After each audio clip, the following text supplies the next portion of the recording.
Marcus Rashford, pretty much done deal to Barcelona. Big update coming out right before we went live, actually. Had to change pretty much a bit of the show because was not expecting this. Listen, we talked about it yesterday on the show quite extensively, actually. There was a couple updates surrounding this situation with Marcus Rashford, Barcelona, and Manchester United.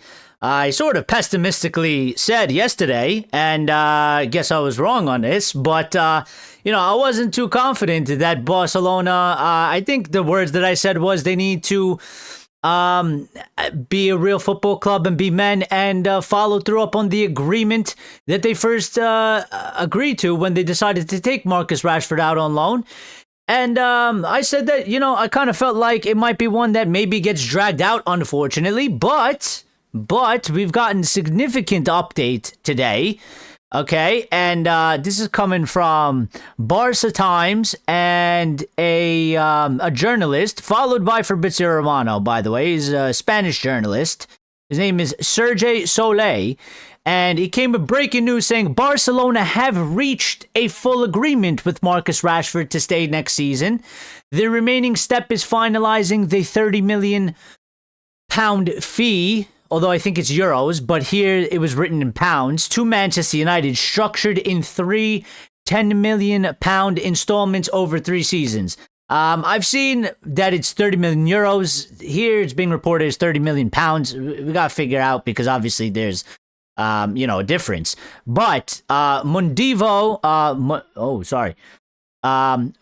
Deportivo then followed up that by saying Barcelona have decided to trigger Marcus Rashford's 30 million, and this is in euros, 30 million euro purchase clause. This is really good news. Really good news because, we did speak about it quite a lot yesterday, and it was a good discussion. Very good. I mean, if you missed the show, you missed one of the best ones. We had new members coming in, just adding quality to the chat. It was really good. It was absolutely excellent show. So hopefully we replicated today. Is Friday. Good vibes. We got, other stuff to talk about. Michael Carrick doing the press conference. We're going to talk about Crystal Palace and the match at hand and do a bit of a preview and some transfer updates surrounding some other players as well. But this is good. This is took me a bit by surprise. Talking about it yesterday and the update that we got yesterday, basically saying that, Barcelona have basically been trying to negotiate down and pay less than the 30 million that they agreed to initially if they liked Marcus Rashford and if they were happy with the player. It's not an obligation. It was an option, but the option was there and they agreed to that option. They have, apparently, it seems like they have agreed to actually just go ahead and pay the 30 million. This is a relief for me. One, Marcus Rashford, I said it multiple times yesterday, Marcus Rashford should not be coming back. Should not be coming back. He's moved on and we've moved on, and there is no reason for him to come back. So I'm happy this deal is basically coming to a close. We won't have, it's one less thing we got to worry about in the summer, okay? Because this will just be done. As soon as whatever the season ends or the date ends, it'll just go through. I mean, I don't know, maybe some people, I haven't seen the initial reaction to this from others, so I don't really know what the fan base is feeling on this, but I mean, we are going to get paid in installments. I think that's sort of just fairly average. I mean, we pay in installments. Everybody pays in installments. I'm sure there's somebody out there that's probably bitching and moaning that why is it not 30 million up front or something like that, but I mean, nobody pays up front like that. So 10 million, it'll come out to 10 million a season. But the most important part is, we are moving on and we will get some money and we'll get his wages off our books and, we can move forward. So it's quite good. It's quite good. Sebastian is here. Sebastian early. First one in the chat today, by the way, said like, share, and subscribe. And what's up? And Lawrence is here as well. What's up, Lawrence? Lawrence says, last night was a big night in Manchester and not so far from Old Trafford. More to follow. Missed it, bro, because of work. It's okay, man. If you missed it, you missed it. Listen, sometimes people can't make it. You got things going on and stuff. We understand. It's all right. Lauren says, if I were Marcus, I wouldn't come home. Sebastian says 30 million is quite cheap, to be honest, for him. But if he wants to go, we should move on to my man. Let's not get emotional. Well, the thing is, listen, maybe you feel like it's a bit cheap, but you have to put it into context, okay? As Manchester United fans, maybe we do feel like it's a bit cheap. We've seen him at periods where he plays really good, but I would say I can't be too aggrieved by the price, and I can understand why the price is what the price is. I think in normal circumstances, if we were to base it off his best ability, we would obviously say, nah, I mean, we got to get more for him. But the way the situation developed, I mean, he had 2 back-to-back poor seasons at Manchester United. He looked quite unhappy, and then obviously when Ruben came in, you know, he was gone. Like, he was the first person basically on the chopping block. Ruben didn't even play him. He dropped him straight out of the team. He never played for Ruben. It was made quite clear to everybody in the world that, you know, he was no longer wanted in Manchester United. And his wage is very, very high. So the 30 million is kind of justified. You know, it is. I mean, I don't think there's really a way that United was really going to be able to get more than that because of when you put all those things together. So I think under normal circumstances, listen, if he didn't have 2 back-to-back seasons, if there was a longer length on his contract is running out as well, by the way. So, you know, that plays a factor. You know, if his contract wasn't sort of coming to the end, if he wasn't maybe on an extremely super high wage, if he didn't have 2 back-to-back seasons, I think everybody would be there and saying, yeah, I mean, 30 million is super low. But for the circumstances, you know, we got to take sort of we got to take our losses or cut our losses and move on. And so I think it's better, you know, listen, we're getting 30 million. We're removing that 325,000 wage a week off of our books. And, you know, we've already moved forward. We got Mbuemo, we got Cunha, we got Sesko. We're looking to bring in most likely another winger. We got Dorgu, who potentially seems like he's going to be transformed into a winger. So, you know, we've already moved on. And he's moved on. Okay. And, you know, and he's enjoying his time there. So I don't see a reason for him to come back, and he's playing well. So, you know, at the end of the day, listen, I wish him all the best for his career. It's not like I'm going to hate on him and hope he fails or anything like that, but it's just what it is. I just don't think he should have came back to the club. I think it ended. You know, everything is sort of temporary in life. Nothing lasts forever. His career would end one way or another. Some people, you know, get quite sentimental or emotional about it. There's, you know, a whole section of our fan base that would take him back in a heartbeat, and they would give him 500,000 a week. You know, I'm not one of these people, but it is what it is. Lyle is here as well. What's up, Lyle? And Shars is here as well. What's up, Shars? Yeah, how you doing, Lyle? How you doing, Shars? How you guys doing? Shars says 30 million is quite I think he meant quite low, but not for Barcelona. Well, maybe so. But again, I spoke in this in length yesterday, and I did say I don't care about Barcelona's, play me the little violin or whatever you want to do. I don't care about their financial troubles. That has nothing to do with Manchester United, has nothing to do with the agreement that they agreed for, and I always felt like it was such weaselness, okay? Because they have some things, allegations, I don't know if it was proven or not, but, the thing with Lewandowski and basically telling him, don't score any more goals in the season. Meanwhile, they're playing in, competitive competitions. They're telling him not to score so they don't have to pay extra money to Bayern Munich because it was in the deal that they did. He scores an amount of goals. They have to give him more money. And it's like, listen, I can sort of understand you had people that ran your football club and fucked it up financially. Okay, from that perspective, Manchester United fan, we can understand.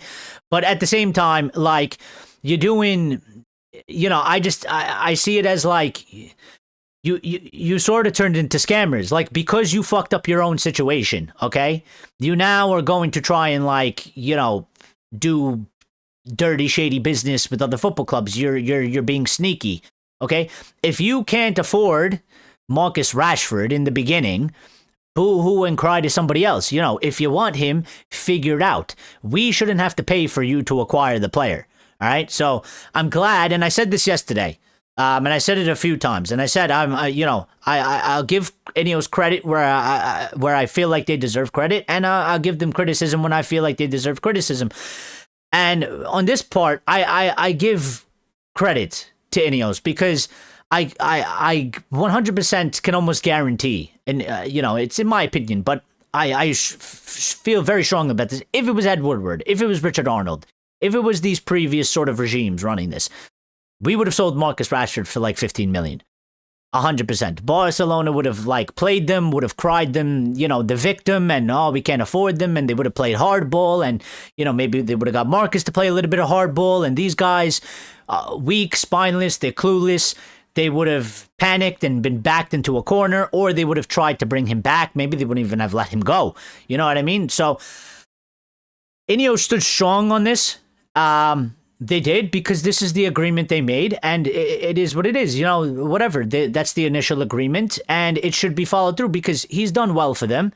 Okay, they like him, and he likes the club, and he wants to stay there, and they want him to stay there. So, I said this multiple times, and I get quite frustrated by the whole scenario because I feel like, it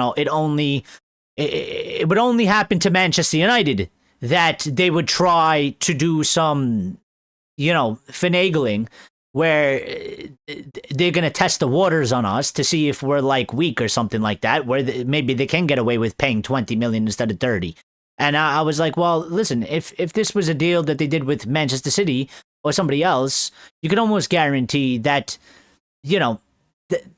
the selling club will never accept that. So, I didn't want my club to do that. And they haven't. And they stood firm on this. They did not budge to Barcelona's demands.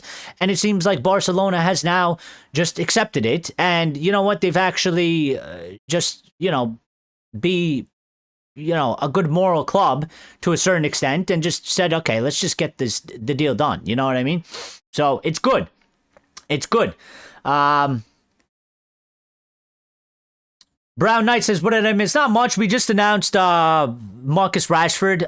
Barcelona have decided to trigger Marcus Rashford's 30 million purchase clause. And Barcelona have reached a full agreement with Marcus Rashford to stay next season.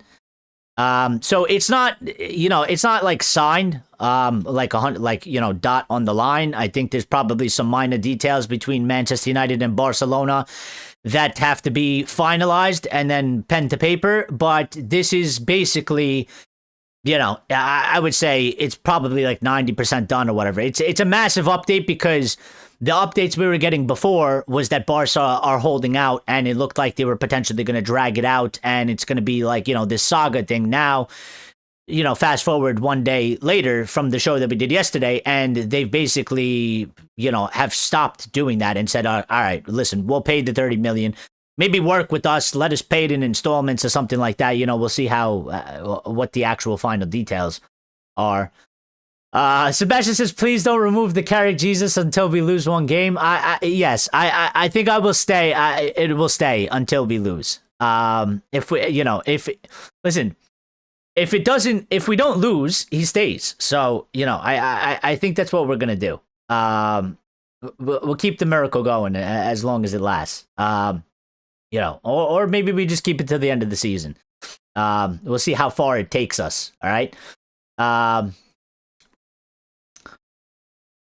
Sebastian says he agrees. Elias says, been a while. Apologies, buddy. Started a new job. It's been crazy. No problem, brother. I know. Listen, there was a period in time, okay, where you were here 24/7 constantly, carrying the chat, when others maybe were a bit quiet or there wasn't much going on.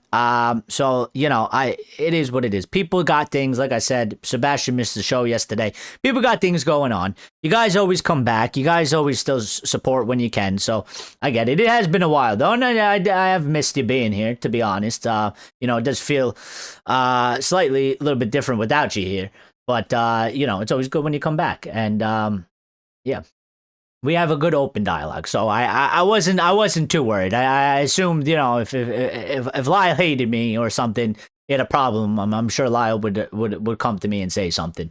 So I just figured, life stuff was going on and you were busy. And, you know, it happens to us. It happens to everybody. I mean, life is, you know, 1 minute you got nothing going on, next minute you can't keep up. Sebastian says, Eric is always 100% though. Come on, guys, let's give the channel some more likes. Well, thank you. I appreciate that. And we're doing very well so far. We got nine so far, very early, 15 minutes into the show. So I appreciate that. I appreciate it very much.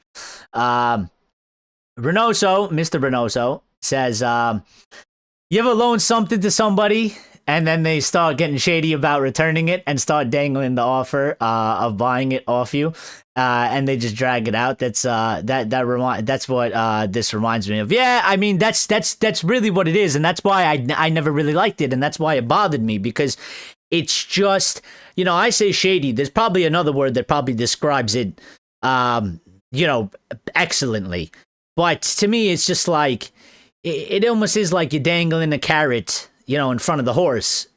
You know, it's because it was always the intention. Like they fairly well knew that about their, you know, what financials they could do and how it could be difficult, and they still agreed to it. And the whole thing was like, yeah, we'll agree to it, and then we'll try and flip it around on them. And I don't like that, because that's my club being taken advantage of. And you know, I'm not going to respect that. I'm not going to respect anybody, any club. I don't care who you are. You know, it doesn't matter if you're Barca, Real Madrid, Dortmund, you know, Swansea City, Stoke City. It doesn't matter. Like, you know, you try to, you know, not be like do good business, you know, and have some level of respect. Then, you know, like I've been saying, you can fuck off. So yeah. But my other thing, the initial statement you were saying, Renault, so where my head was going was when you, if you ever loan money to somebody and then all of a sudden, you know, you don't hear from them for like 3 or 4 weeks. And it's not like, you know, it's not like you loaned them like $10,000 or something. You might have loaned them like, you know, 500, 1,000, and then all of a sudden it's like they don't exist anymore. And it's like, yo, bro, like, you know, if you need some time to pay it back, like, bro, just let me know, man. Just let me know. Like, it's fine. Like, you know, I'm not a bank. I'm not a credit card company. I ain't coming to collect the debt like that.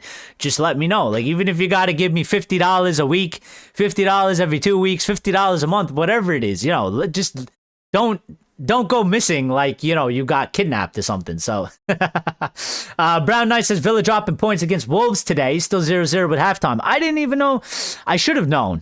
I kind of felt like there was probably a match today, but I didn't check. I didn't have time. I was pretty busy. Wolves are 0-0 with Villa, and this is very good. This is very good. Hopefully it stays like that. I mean, listen, we talked about it a little bit yesterday as well, and we talked about, you know, we've taken a small step in giving ourselves a little bit of a cushion in the table. And we are creeping a little bit up on Villa. And I did talk about how, you know, the circumstances have basically flipped around a little bit for us. You know, Villa at one point, they were on like a 10-game unbeaten streak. They were on fire.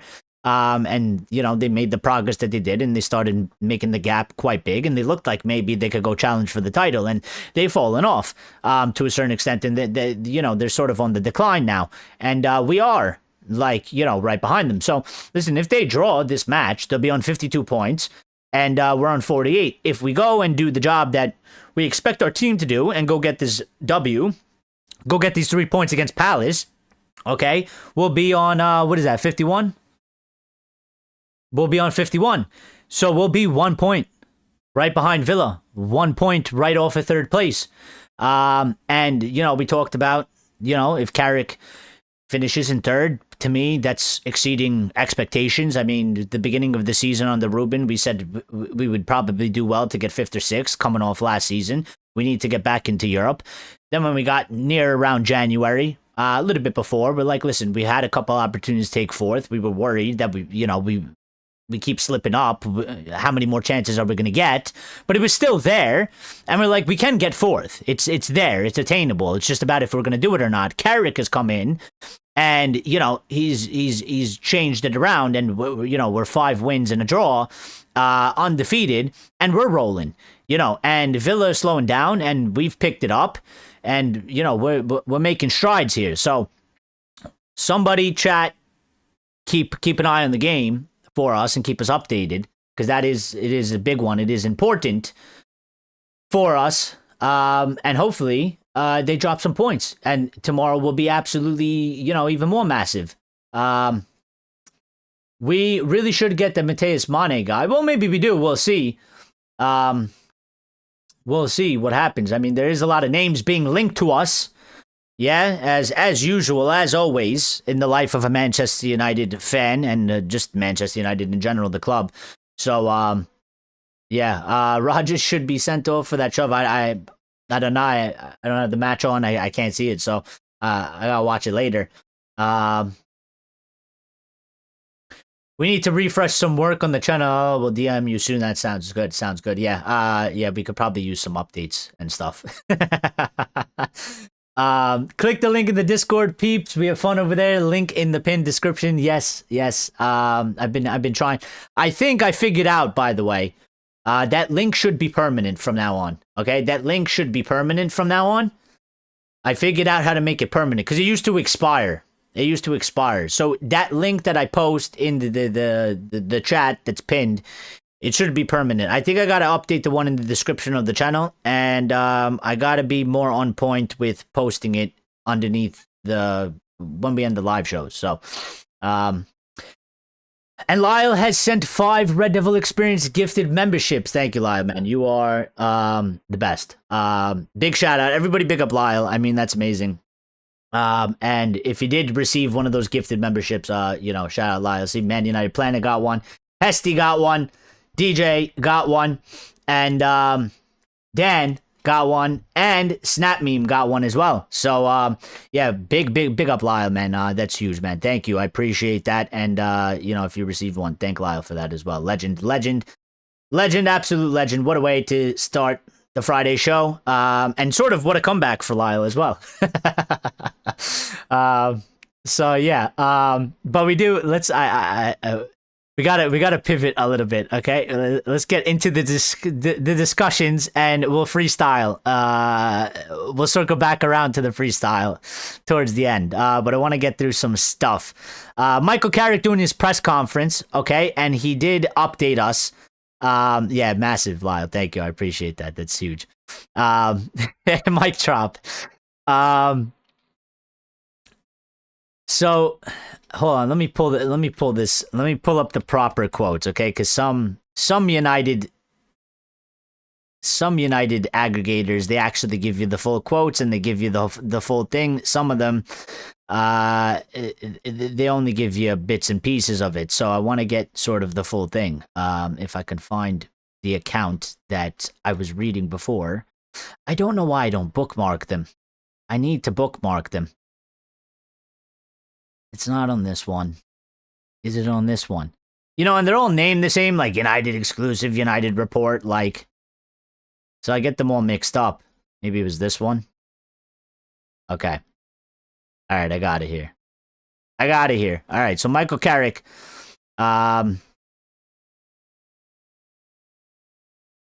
Wait. Probably missing a couple, but we'll hit these and then I'll find the other ones. So Carrick was asked about Ugarte. Okay, we talked about this. It's on X. Yeah, it's on X. What's on X? Now that I'm thinking, what do you mean? What's on X?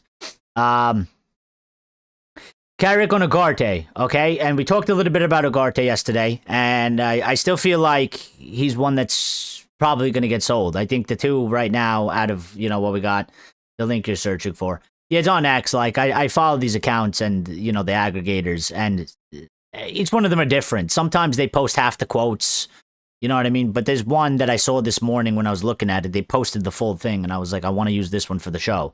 But I got it. We should be all right. So, Carrick spoke on Ugarte, okay? And we talked about Ugarte yesterday, and I feel like Ugarte is one that his future is definitely hanging in the balance. I feel like if somebody's going to be sold, it's going to be Joshua Zirkzee, and it's going to be Manuel Ugarte. Now, I have a slight reservation, maybe, because United keep getting these updates that United are saying we're going to get 2 midfielders. Well, we basically all know. I mean, listen, if we're going into Champions League, okay, next season, and you're building out the squad properly, you're gonna have proper depth. All right. Really, you would say you need two players for each position. We have two center midfielders, so you need four in total. And if Casemiro's going, and if you get rid of Ugarte, it only leaves Kobe Mainoo. So if you only have Kobe Mainoo, we realistically we got to go and buy three, unless they plan to use, like, I don't know, Toby Collier, but I don't know if he's going to stay at the club. I don't know if he's good enough. Some people will say like Sekou Kone or something, maybe, but those things aren't really guaranteed, and they're very uncertain. And they're not really, they haven't necessarily broken into the first team, so I can't really rely on them. What I'm looking at is, we have Kobe, and if I feel like what's going to happen, we sell Ugarte, we have one center mid, we need three. But that's not the updates that we're getting. The updates that we're getting is we're looking to get two. So maybe Ugarte doesn't actually get sold, and maybe he stays, and he's just basically a squad player. And we have sort of two new starters, and Kobe, one, starter that has been here that stays, and then they sort of them three battle it out for the two spots, and it rotates in that way. But Carrick was asked about Ugarte, and he said, I like Manu Ugarte a lot. He's been terrific around the group. I'm hugely impressed with his attitude and how he goes about it, and his training qualities. He's got a lot of really good attributes. Now, you could take this probably a couple different ways. I mean, listen, he's spoken positively about him. Maybe he's doing this because it's just the Carrick way. I mean, you're not going to listen, there is a season going on. I wouldn't expect Carrick to, I kind of expect that sort of response, especially from Michael Carrick. Carrick he's not going to be like a Mourinho or something. I don't think he's going to come out and sort of say anything negative about the player. Whether he actually wants to keep him or not, I think is sort of a different story. I wouldn't expect Michael Carrick to be like, yeah, I'm not really, he's not really getting playing time because I don't really rate him that much. So I mean, some people will hear that and read that or listen to him say it and be like, oh, he's going to stay. He wants to keep him.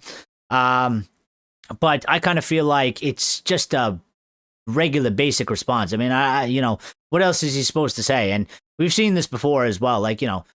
Managers will say stuff like this, but when the season's over, when things aren't playing, when the window's open, players will then get sold, or players will leave, or a move can happen. It doesn't mean much is it doesn't mean it's 100% solidified. So yeah, I mean, listen, I don't know, but I do feel like he's been one of these buys from Ineos that hasn't necessarily gone, I guess, the way we hoped, or had the impact that we had. And this is his second season, right? So I kind of feel like he's in the camp with Xerxes. I mean, he does have had some reported interest from, I think it was Galatasaray or some Turkish clubs. So it's not even like maybe we wouldn't be able to sell him. There are clubs out there, and he is at a decent age, where clubs would look to buy him. And he's not on he's not on a Casemiro wage, or he's not on a Rashford wage or something like that. So I think if you want to do a deal, there should be at least a couple clubs maybe looking to get him in, and there is a deal that you could do. So we'll see how that goes. Sebastian says, yeah, Ugarte seems like a nice guy. Listen, it's not nothing personal. I don't think he's an asshole or something like that. I don't think he's a problem. I don't think he's causing issues. It's just about, he seems like he doesn't necessarily fit in, or isn't giving us a certain level. Maybe he's just not, good for the Premier League. Or maybe it's just particularly not what we actually need for our squad. And we need somebody, we talked a lot about versatility yesterday, and he's one that I've said that I kind of feel like when you look at his game, he's a bit limited. Okay, he's not horrible in all aspects, but he's not really an all-arounder. He's better sort of at the defensive side, and the progressive side, the passing, bringing the ball up, dribbling it forward. Even maybe making some passes in between the lines and stuff like that. That's not really where he excels. He's never excelled. That's never been his game. He didn't do it at Sporting. He didn't do it at PSG. And I don't think he's gonna I don't think he's going to figure that out at United. It's just like something that, it's not in his game. It's probably never been in his game for quite a long time. So, I mean, we'll see what happens with Ugarte, but, if you, Renoso says, if you ask a friend to see what a hot chick thinks about you, you don't want to hear she thinks you're nice. That's sort of what that sounded like. Well, you know what? Could be true. Could be true. I mean, yeah, you don't really want to hear that. There's always a button there, isn't there? He's nice, but I see him more as just a friend. That's not what you want to hear. That's not what you want to hear. So, I mean, yeah, listen, Carrick was positive about him. I wouldn't expect anything else. I mean, I think it would be quite weird if Michael Carrick came out and said anything other than some positive stuff about Ugarte when he's asked about Ugarte. And also, again, being a manager, you got to manage situations. Yeah, whatever. His title's head coach, manager. He's managing situations. Okay, we're in the middle of the season. It's not like Ugarte can be sold. It's not. There's no reason to, start a war against Ugarte. There's no reason to sit there and be like, Ugarte, I think you're shit and I hate you. We have games to play. What if Cass gets injured?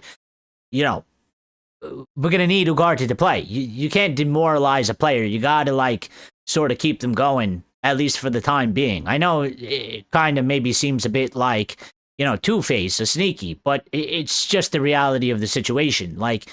You have to keep the players on your side. You have to keep the players in a good spirits and a good attitude because you might need them. Even if you just maybe a game calls that we need to throw in an extra midfielder, he's gonna have to come on.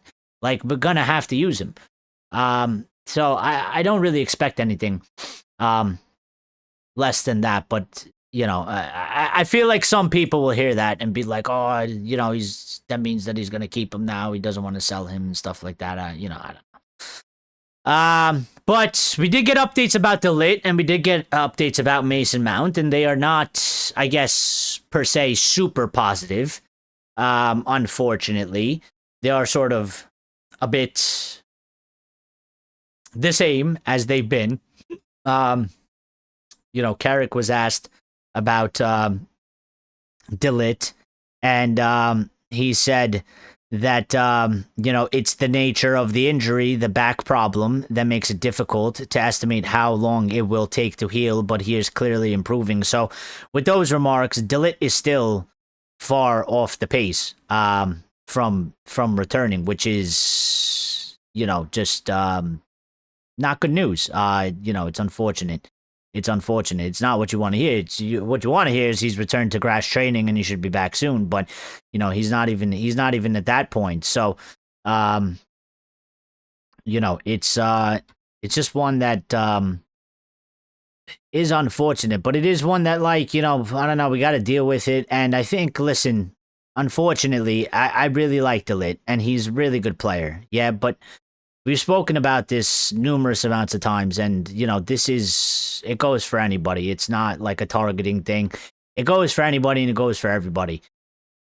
You could be as good as you want, but if you can't figure out how to basically make yourself available, or you go missing like this, and it happens consecutive times, we really have to sit there and, think about your future. You know what I mean? Because, you just can't have that. He is a player that we would like, when he's playing, we lean on him and he plays very well. But, when we're trying to compete for the best possible position and we're playing high quality, super tough matches, think about next season. You want him to be the starter. We rely on him. He gets injured. He goes missing for 4 months.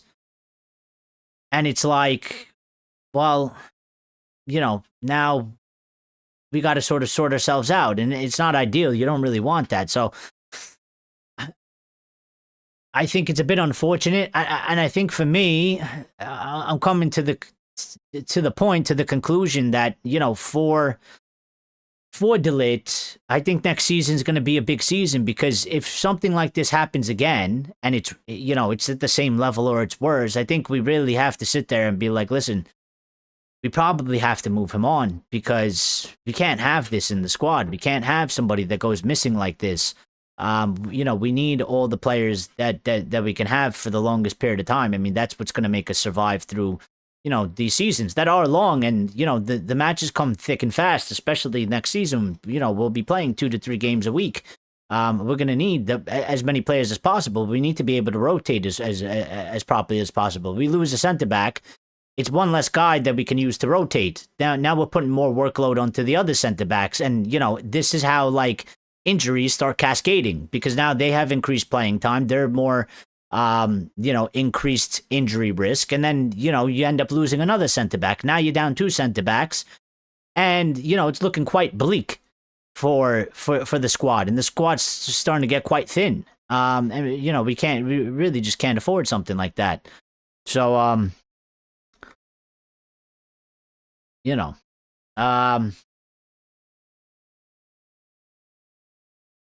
Axe is here. Yes, your boy's gone. Barcelona have agreed to pay the 30 million. It's going to be in 10 million installments, and they've agreed personal terms with Marcus Rashford.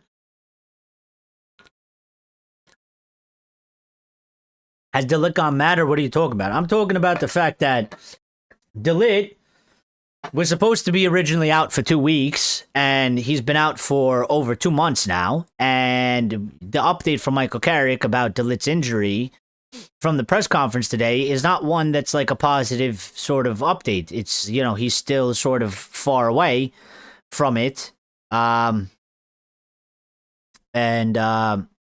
We did get one on Mason Mount, which was a bit more positive than De Ligt.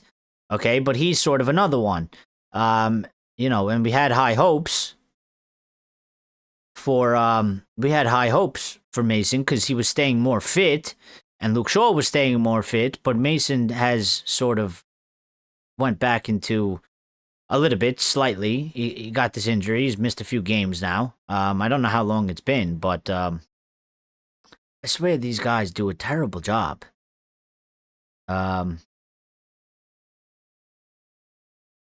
Okay, here it is. Here's the full quote. So it's going to be Mason Mount and Matthijs de Ligt. Mason Mount is back on grass training, okay, which is what you want to basically hear from De Ligt, because that means that he ain't that far off. If you're on the grass, you'll be back in team training soon. You'll be back in the match squad. You'll be ready to go. But, Carrick said Mason is getting closer. He's on the grass. It's good news. He's a good player, so we're looking after him and making sure he's ready for a big finish to the season. But he said Matthijs de Ligt has had a back issue, which has been a bit slow to progress. He's in the right direction, but a bit further behind. And, he's been saying this, since basically he's taken the job.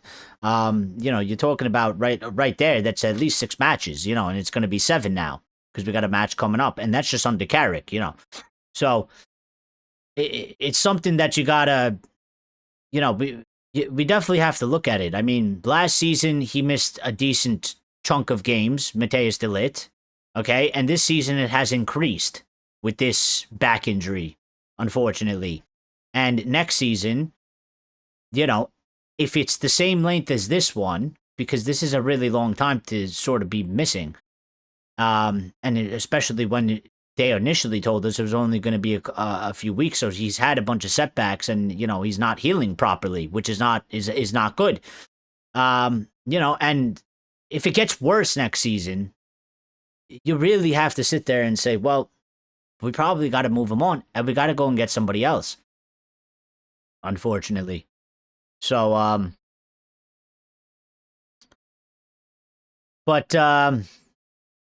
Carrick was asked, and a lot of people have sort of been discussing this here and there, okay? And they've been talking about sort of, some people have been getting a bit antsy that Carrick picks the same sort of XI and it's unchanged. And he was asked about picking an unchanged XI, and he said it's something we're aware of.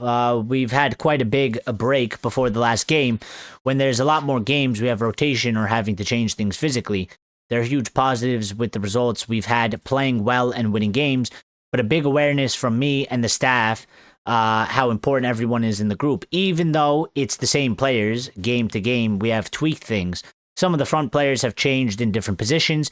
Luke has played in a different role in possession, but there is a feeling of trying to keep the momentum. And we talked about this as well. Like I've brung this up. You know, I do think one of the things that has come out of this sort of playing one match a week type of thing, that I feel like many of us in the fan base, including myself, we sort of overlooked, you know, when we were trying to be positive about things, and we said, listen, we should be fresher, we should have less injuries, you know, maybe it'll help us through the season, we're not going to be in Europe, we're not going to play as many games. But I think one of the things that has come quite clear is that it is a bit difficult, like he mentioned there, Carrick, saying that, you know, we're trying to keep the momentum. You know, playing one match a week, yeah, sure, maybe you're less tired. But then also, you know, it's sort of yin and yang. It's, you know, there's no light without dark. And sure, maybe we have some positives from that, but there definitely has to be a downside. And I think the downside is it's a bit more difficult to keep the momentum and sort of that feeling from the last match. You know, if you played well in the last match, it's a bit like Sunday League, to be quite honest. I mean, Sunday League, if you played Sunday League, if you played football in your life, right? Sunday League, you play once a week. You play on Sunday.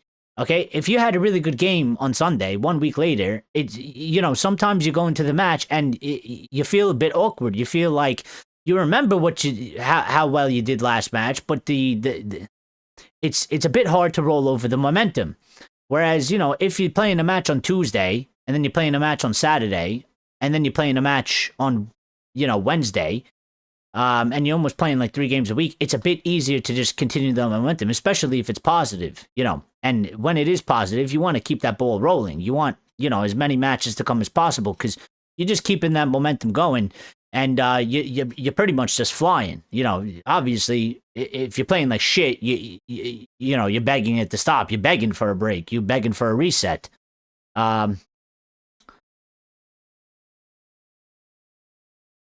That's why I've been saying Scalvini. Well, you can say Scalvini all you want, but the problem is that the football club is not saying Scalvini, and the football club, you know, I don't know what they plan to do. I mean, I don't think we're really looking at centre backs at this moment in time. And I mean, listen, we have Aid in Heaven and we have Lenny Yoro, and you know, there's definitely a plan for Lenny Yoro and Aid in Heaven to step up, you know, into bigger roles next season for sure. And those guys are our future. So, as it stands right now, and you know, we'll see. I mean, after we do sort of this midfield rebuild, we might have to do a bit of a defensive rebuild to a certain extent because, you know, maybe Maguire does stay, but Maguire can only stay for so long. I mean, if he stays, you know, maybe another year or two tops, I can't see him doing past that. And if Matthijs de Ligt continues with these injury problems, we might have to move him on. You know, that's 2 centre backs. And then, you know, there was talk about Lisandro Martinez, but I don't think Lisandro Martinez is going to go anywhere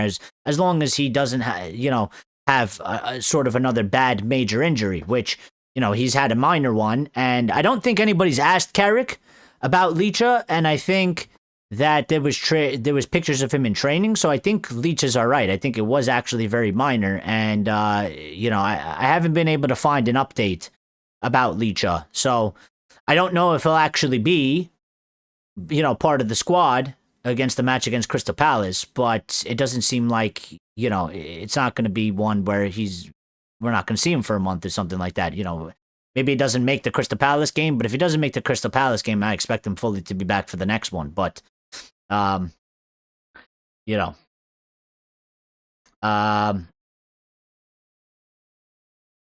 Sebastian says he agrees. Renosa says depends how big a night Saturday was. What we doing with Sancho, says Ray. Well, Sancho's leaving on a free, so we're doing nothing. Sancho's done. He's gone. His contract is done. His contract is up. You know, he's on loan right now, but at the end of the season, that's it. It's over. His contract runs out at Manchester United. he has the freedom. Mr. Freedom can go be Mr. Freedom and be free and frolic to whatever club he wants. You know, and he's no longer our concern, no longer our business. Unfortunately, that's a whole basic, 80 million literally down the drain. I know we have we had an Anthony Martial song, 60 million down the drain, and, being cheeky about it, but really, literally, I mean, and that's just for the transfer fee, by the way. It's not including the wages we paid for Sancho, okay? So it's it's over 80 million down the drain. I mean, we've that money, we would have had a better time piling it all into a giant pile in the middle of Old Trafford, lighting it on fire, holding hands and singing fucking Kumbaya and dancing around it. But, these things do happen, and sometimes you just got to take your L and hold it, and we got to hold that one. But the thing is, we move on, and sometimes you can't really put a price tag on that. It went horribly for him. The thing he did under Ten Hag, I'll never respect him and I'll never forgive him for it. I don't care who was right or wrong. I don't agree with that. I lost all respect for him. I rarely say I hate somebody or something, but I highly dislike the guy, and I could care less what happens to him now. He's not one of these guys that I'm really gonna wish him all the best. I don't give a shit about him. I think he has a terrible attitude. I think he's he's a dickhead. So, yeah, I mean, Sancho's done. He's gone. He's gone. He's no longer a problem. So that's good. And, we talked about this a little bit yesterday as well. Listen, it's going to be interesting to see how much money we actually spend and how many deals we actually do and, what actually happens, because we do have some money rolling in. We do have some money rolling in. We'll get, if we do get the Champions League, which I'm kind of counting it because I kind of feel like we're going to do it. So, I'll talk about it in that manner for now. We'll get the Champions League money. We're getting money from Rasmus. The Rashford deal is going through. We're going to get the wages, and we'll get 10 million a year per year off of it. And he is an academy player, so that does get written off as pure profit as well. So that there's a clause for Mason Greenwood that if he is sold, we get 50% of that. So I mean, if he goes for 60 million, I don't know how much he's going to go for, but if he goes for 60 million, we get 30 million of that. That's extra money as well. Sancho's wages is off our books. Casemiro's wages is going to be off our books. So we are there is money coming back into the club. The big thing is going to be how much of it are we actually is the percentage of what we're getting and what we spend. Is it going to be considered justified? Is it going to be considered proper, or are they going to pretty much be cheapskates and try to do it at a minimum, pretend like it's big or it's massive, and then basically just take the rest and use it for whatever they got to use it for, basically probably to pay down, not the debt, the interest on the debt, because they ain't even paying down the debt. They're not nothing that our club is doing. They're not paying down the debt.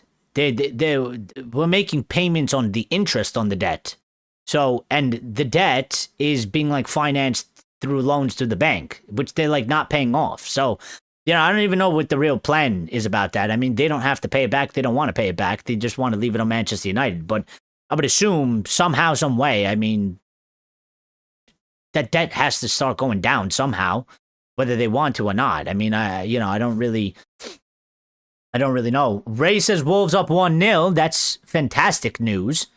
Fantastic news. Let's go Wolves. I mean, for a team that's been the worst team I think we've ever seen, okay, in the Premier League, they are doing an absolute job for us. I mean, that drops Villa back down to 51, which is going above my expectations, because I just talked about if they drew, if they'd be on 52, we'd be 1 point off of them. If Wolves see this through and they win, they're going to keep Villa to 51, and if we win, we'll be on 51, and Villa have right now as it stands, losing this match, they got a +9 goal difference. We have a +11. If we win our match, we will go to third. So massive, depending on how this game finishes, it's a big game either way for us, but, it could definitely take another level or two higher. So very interesting. Let's see what happens. Rebuild this, rebuild that. When will we be rebuilding the ownership? When they decide to leave, I guess. I don't know. Can't tell you. Don't know. But let me get back to finishing Carrick. Then we'll get to some other. There's been some transfer updates. Okay, then we'll just freestyle for the rest of the show. All right. So Carrick was asked about Harry Maguire. Now, he had some interesting comments to say on Harry Maguire, and obviously there's been a bit of speculation going on about Maguire. His contract is coming to an end, and there's been this discussion that, United might like to keep him, but it's a bit unsure, and they don't know what's going to happen, and we did get an update not too long ago that Maguire would be willing to take a pay cut to stay at Manchester United, and I've been saying for probably, at least 6 months or so, I've been saying, well, if he takes a pay cut, I don't have a problem with keeping him for at least another year or two. I think there's, with the experience that he's gotten and sort of how he's come out on the other side from how his career started here, and it was quite horrible, to how he's been now and how, he does perform on the pitch, and he has been performing on the pitch. Again, I don't want to make too many changes at once, and we're losing somebody very experienced and very talented in Cass. And, Maguire doesn't have to be a starter, but I think it's good to keep him around for the depth, especially for next season. So Carrick was asked on Maguire, and he said, Harry is an impressive character. He's had a great career so far. Hopefully there's a lot more to come. He's been there. He's been here on the journey, and the experience he's had shows exactly what he is. He said, we know the player he is and what he is capable of doing. He was fantastic the other night. He was. And his experience, attributes, and character helps. He's willing to put himself out there. He's been really important to us. He was then asked, is Maguire better than ever? I will say yes. But he said, there is a case as your career goes on, when you're a young player and everything is fresh and new, you're fearless, and there's not many scars there. You get to your peak years and you feel good and everything is there, but you've had a few ups and downs. You get towards the latter times, and the experience should make you a better player. We've seen that with Harry's performances of late. That's why experience is important. I felt it when I was playing at 31 or 32. Were my best years of being, and that sweet spot to do it physically still, but use the experiences to know what is coming. And listen, this is what I've sort of been talking about when it comes to Harry Maguire. There's people that don't like Harry. I don't know if it's because of the first sort of 3 years of how it went or whatever it is, but there's these people that they just, they give off the vibe of they hated him then, and so they had to stick with it. And they can't just be like, he's turned it around. They can't give him credit. They want him out of the club. They want him kicked out. There's also another section of fans that they want him out because he's 32 or 33, however old he is. And they want to move him on because they want the fresh blood, and they feel like if you keep him here, it's an excuse to not do transfers. It'll block the progression of maybe Lenny or Aiden Heaven, which I don't think that's how that actually works. I don't agree with any of that. I think there is a way to manage all of that situation. It's just really about what you decide to do. I mean, if I was the manager, I would be asking to keep Harry Maguire, but when I'm managing the situation, I won't be starting Harry Maguire for the most part. Maybe I start him in some games, but I would go ahead with obviously going with Lisandro and De Ligt. And if one of them aren't available, then obviously the next step I'm going with is Lisandro or Nathan Heaven or Euro or whatever. And obviously then using Maguire as a rotation player. And I would try to obviously grow Heaven and Euro and give them opportunities because they are the future. But Maguire will be there, and I will use Maguire when I need experience or, I feel like it's needed or whatever it is. I think it's good to keep him around in the training. He is a good character. He's been through a lot. He's come out the other side of it. He's, the past 2 or 3 seasons, he's done really well to turn it around. He's been really important for us. He's had big moments. He's had big impacts. And he's been playing well. So I don't think that there's any sort of reason to get rid of a guy like that. I actually think it would hurt our squad to do that. We need to build it in sections. We need to build it bit by bit. I talked a lot about yesterday, we want changes. We need to continue to upgrade, but there's got to be a middle ground. There's got to be a sweet spot. I sort of get this too many changes things. I get it, and I understand the concept, and I've seen it before, but my father says it all the time as well. Too many changes is not good. Like, it causes problems. It causes issues, and I do agree. I mean, and I said yesterday, I think the most recent example you could see is Liverpool. It's happening in front of our eyes right now. I think, they made a lot of changes and it hasn't gelled well for them. It hasn't gelled well, hasn't gone well for their season. Now, maybe they can afford it, right? I think if it's going to happen to somebody, it happens to somebody that has at least won the Premier League, has been consistently good for the past, 10 plus years, has been in Champions League basically mostly, and has won basically all the competitions that you can win.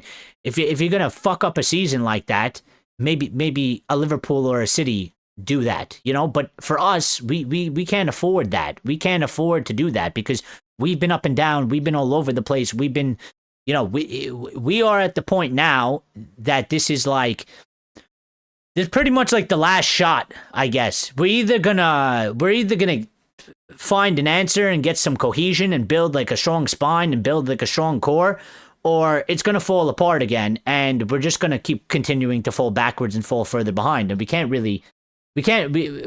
afford that. We've hit the point where it's and some people might argue that we've already gone past the point, but I really feel like at this moment in time, we're at the point where, it's sort of now and never. We can't continue to keep doing this 1 step forward, 2 step back type of thing, because it's holding us down. It's bringing us way too far down, and it's been over a period of time now. So, we've run out of time pretty much. It's sort of now or never. We're either going to stabilize ourselves or we're just going to fall the fuck off. So, Renault says everybody wants to laugh when a rival isn't smashing Wolves, but they've caused every top team trouble this season. It's kind of cool. Well, yeah, I guess Wolves, beating Wolves isn't for everybody, as they would say. What the hell? I don't know what happened there. What's that about? Is that a good reason, man? He is quite world class on his days. No, but I mean, listen, I think, yeah, look, in the Everton match, he played really well. He's been playing really well. He's been really consistent. He has his faults. Okay, he's a bit slow. All right, and he can get burned for pace, but he does give us, he has a calmness about him. He does have experience, and again, I think if you look at sort of the difference, look at Lenny Yoro. I mean, Lenny Yoro played that match, and Lenny didn't have the best match, and he's been struggling a bit, and he's a young guy, and I still think he's good, and I still think he'll come good, and he needs more time to grow and stuff like that, but I think look at the difference between Lenny and look at the difference between Maguire. Maguire once upon a time used to be all over the place. He didn't read the game well. He didn't read the situations well. He was constantly making mistakes and fucking up and, causing us to concede. He ain't doing that no more. He hasn't been doing that for 2-3 seasons now. This isn't like, oh, he's done well for 3 weeks. He's been consistent over the course of the last 2.5 seasons or so, or 3. So I think it's fair to say that, yes, he has turned it around. He ain't that player that he was when he first came and was doing all those things. And again, if he takes a wage cut, I don't see a problem. Listen, we used to give contract extensions, and okay, maybe he's not on the same level as like Scholes or Giggs or something like that, but we used to do that. John O'Shea's, Wes Brown's, we used to do that. We used to give them 1-year contract extensions to keep them as part of the squad. They were valued members. They weren't starters. They became squad players, but they were part of the squad. It was important to have them. It's important to have these guys. They do play a role. They do have something to add to the squad. So I think for Harry Maguire, I would be looking, for me personally, I'd be looking to give him a 1-year, 2-year extension, but obviously on reduced wages. And if he wants to agree to that, then that's fine. I have no problem with that. I think that's a totally manageable situation. I have no problem with that. I ain't going to be angry. I don't think it should affect anything that we plan to do. I mean, as far as transfers, it's not like we're getting updates about the centre-back position anyway. So, people out there want to fantasize and talk about, oh, we should go and get the centre-back. But it's like, well, the club ain't even looking to do that. And I don't even know if they would be willing to do that even if Maguire goes, because we still have technically 4 players, right? We actually have 5. And there's Maz, and maybe he could play centre-back if we need him to as well. So, Reynosa says, yeah, dude, that's a big fear of mine, that we squeeze the max out of this group of players, and when it changes over the summer, it might slide backwards, but be held to this squad's standards. Well, it could always happen.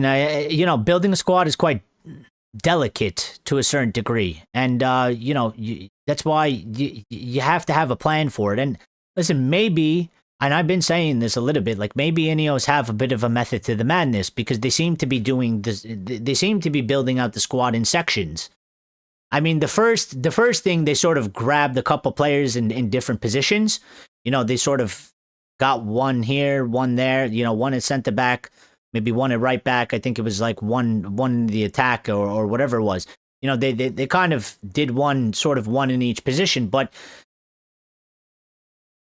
going off of what we did in the previous window, we basically spent all the money on the attack. But the attack is pretty much set. I mean, maybe we need a left wing because we've changed the formation.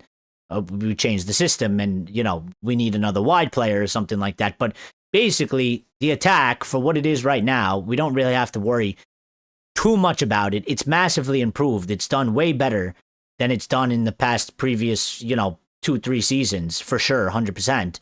And maybe we have to do one addition to it, but it's not like, we need major things. Now it's really like, the focus is looking at that midfield, and the midfield, it needs major reconstruction. Even last night I was looking at, I was on something, and I one of my old videos that before I used to do lives, I used to do pre-records. And I had it saved somewhere, and I clicked on it out of curiosity. I had no clue what it was about. There wasn't a title or anything. I just clicked on it, and I was listening to it. And it was from 2 years ago when Ten Hag was here, and it was Red Devil recap for when we played Liverpool. And Amad Diallo scored the winner against him, and he came on in the last 10 minutes, and we won the game against Liverpool.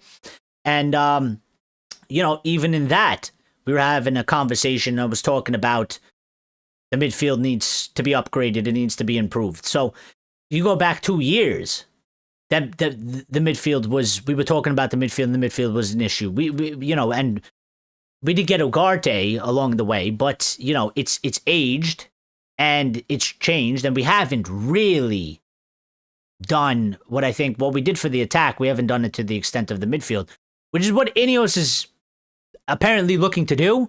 So maybe there's a bit of method to the madness, and maybe this actually comes out in the end good, because I think the attack, what they did with that, I think we're seeing the fruits of the labor of that right now, and you expect it to get better as we go forward. Like next season, we expect the attack to be even better than it was this season, and then we'll go for the midfield. And then after we do the midfield, maybe we have to do the defense, but maybe we don't have to do it too extreme. Maybe it doesn't have to be too big, and maybe we can start picking and plucking, a certain position here and there, and we can just start adding bits and pieces again to the squad, and really the spine of the squad will be taken care of, and we'll be good to go. So, lastly, see, it's a blemish nobody wants to acknowledge. We drew against Wolves at home, which is only brought up when dragging Amorim in the mud, but they are not the team they are on paper. Well, listen, they play very defensive, and it's it's gone very wrong for them in terms of like they haven't gotten any results and they haven't been able to get wins, but they they still make it difficult to break them down. Okay, the two matches we played against them. I mean, the second half when we beat them, the second half was it was the first half was very hard. Like we turned it up in the second half. We scored a bunch of goals on them. We scored 4. But yeah, I mean, like they've played multiple teams and they give everybody problems because they play defensively. They play very defensively. And it's hard to break those teams down. Like those teams play like that for a reason. It's not like, again, it's not going to win you titles. No team is going to win titles like that, but there's a reason why, like a lot of mid-table clubs or below play that way. It does keep you in the Premier League. Unfortunately for Wolves, it hasn't, but, just they have been shit in terms of results, but fair play to them. I mean, they really got nothing to play for. They could just go into every match. They're really doing it out of self-respect and I guess respect for the fans and for the badge. But they got nothing to play for. Like they could just go out there and be getting rolled over every match. They're not doing that. They are going out there and putting up fights. So I mean, and it's still 1-0, 81st minute. The midfield rebuild is what scares me. They need to nail that landing more than anything, in my most humble opinion. Well, they do. I mean, it is a very important position, or area of number one, the pitch, but to the squad as well. So, but I do have some faith in them because I think what they did with the attack, okay, and maybe they got a bit lucky because they wanted to go for I forgot his name, Liam Delap, okay, and we ended up with Sesko, so we got a bit lucky there because their choice was Liam Delap. I believe that was Wilcox's choice. It wasn't Ruben's choice. It was Wilcox's choice. And that was the striker that they went for. And Liam Delap rejected us and went to Chelsea for Champions League football, which ultimately, thank God. But, they did go for Cunha and they did go for Mbeumo. So, at the very least, 2 out of the 3, I think they were spot on in that. Okay. Cunha and Mbeumo, they were good buys. So, I still think that that's a good record. Like, you're not going to get every call right. It's impossible. Our fans will, we find to complain about everything, or football fans in general find a way to complain about everything. But generally, I've been saying, as long as you get the majority of the transfers right, if you get more right than wrong, you're doing a good job. That is that's probably the best possible level of a job you could do. You're not going to be able to get every call right. Not every player is going to work out. It's impossible. I mean, Ferguson didn't do it. Nobody does it. Pep hasn't done it. Nobody does it. It's not possible. You are going to end up getting a player that just doesn't work. That was not a good buy. That just, it did whatever the reason was. So maybe we got a bit fortunate because I would say the way it's going right now in the attack, it's basically 3 for 3. I mean, Sesko's picked it up, and we see what he's all about, and we know what he can be, and we're very excited about his future. And Mbeumo has been a revelation, and Cunha has been very important as well.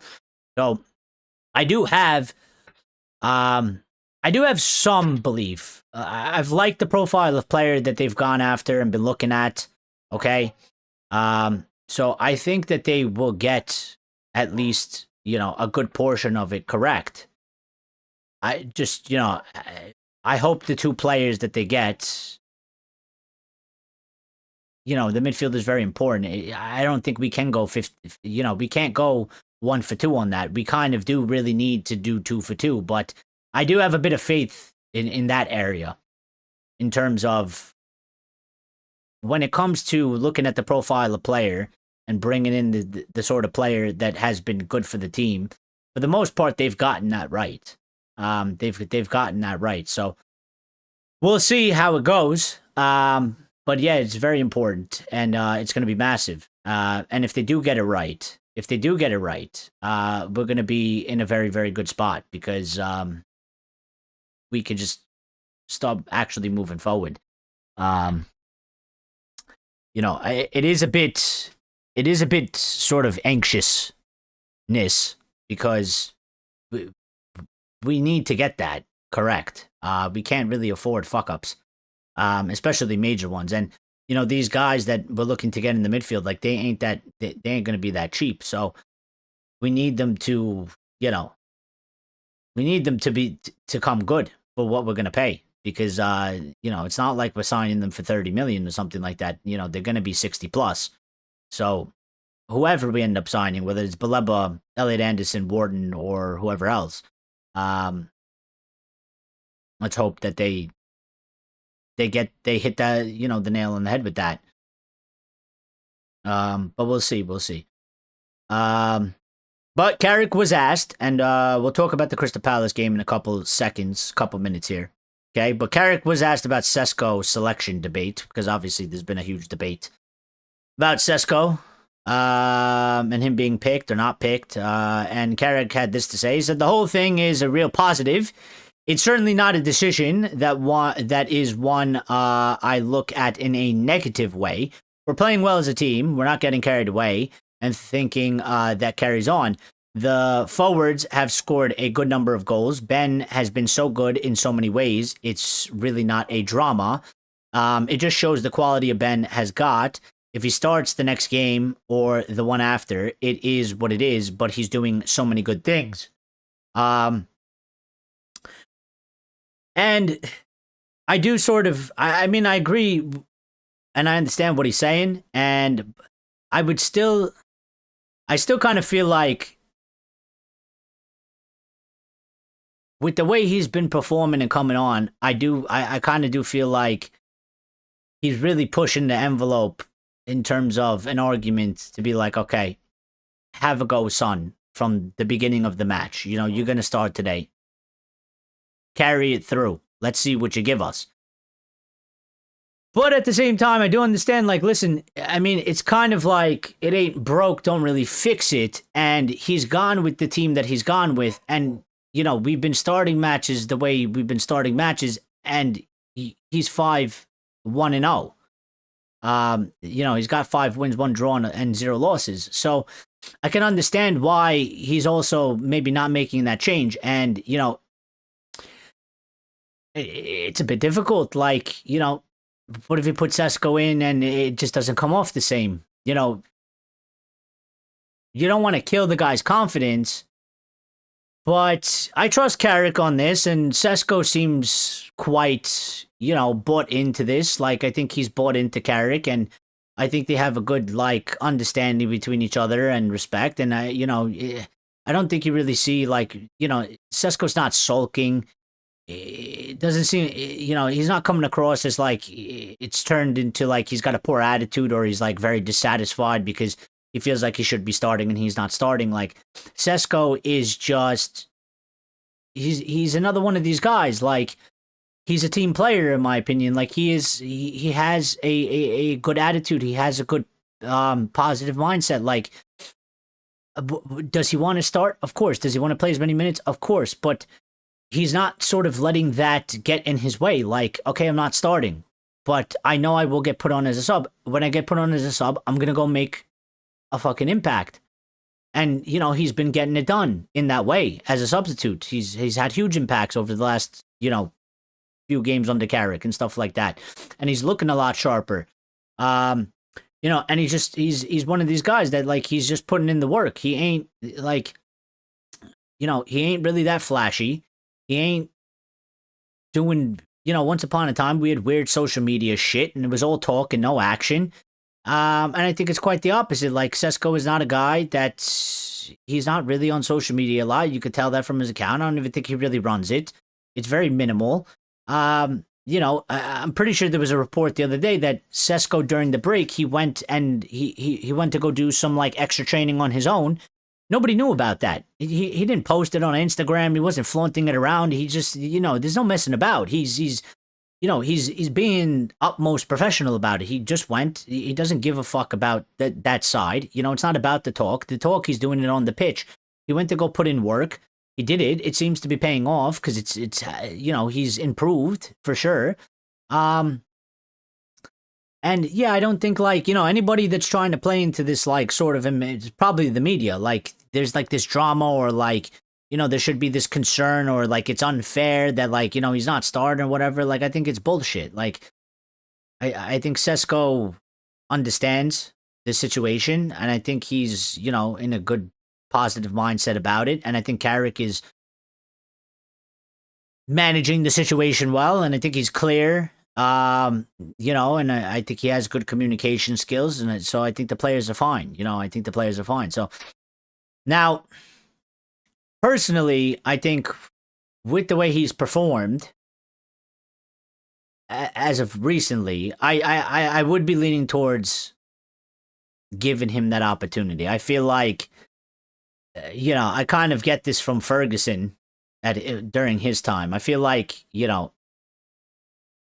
if this was happening, I think at this point, probably Fergie would go into the next match, and be like, here's your chance, here's your opportunity, go start. Take the step up. Take the big opportunity. Here's the big opportunity. Show me what you got, son. Type of thing. And I kind of feel like I'd give it to him. Because while he's picking the same team and we have performed and we've won these matches and we're undefeated, the past couple matches, he's been the difference maker. And, without him, we wouldn't have gotten the points that we necessarily gotten. So, I kind of feel like,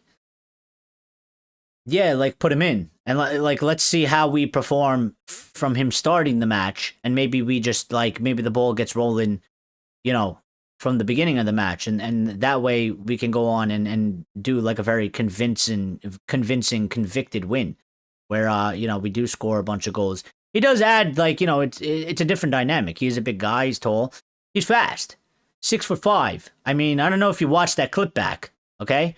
I don't know if you watched that clip back, the goal that he scored, the tap in, really. But the run that he made, from our half, the speed in which it took him to get from where he was, by the time Cunha sent the ball from our half, from inside our own half, and it got to Mbeumo, and Mbeumo took about maybe a touch or two, and Sesko was there. Sesko ran basically as fast as the ball traveled, and the ball got a head start on him. The ball was already sent.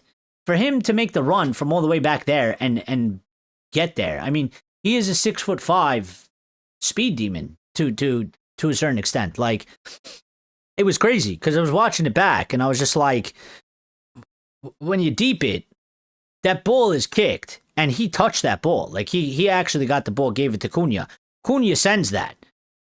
That ball is already, by the time he turns and starts running, that ball is already halfway to Mbeumo. By the time Mbeumo gets the ball, and this happened in an instant of a second as well, Mbeumo gets the ball, touches it, brings it down, opens himself up, and Sesko is already at the box. So, he does have this speed, and this is why, I want to see a little bit more, but they are doing a better job, but I want to see a little bit more of him. I think he can break the lines, and we can give him balls to run onto. And I've seen him do it in the Bundesliga, and he likes those types of things. So,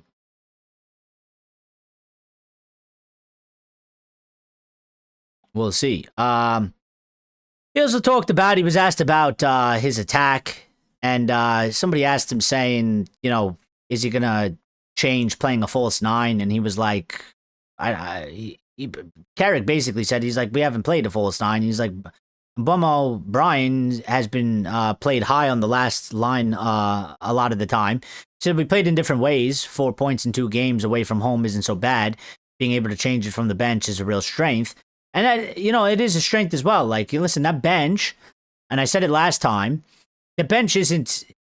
Sesko is probably our only strength from the bench in terms of the attack to change it. We don't really got anybody else. We all missing Mount. I would say he would probably be one of the only other ones. There's nobody really else, because I don't have confidence in Xerxes.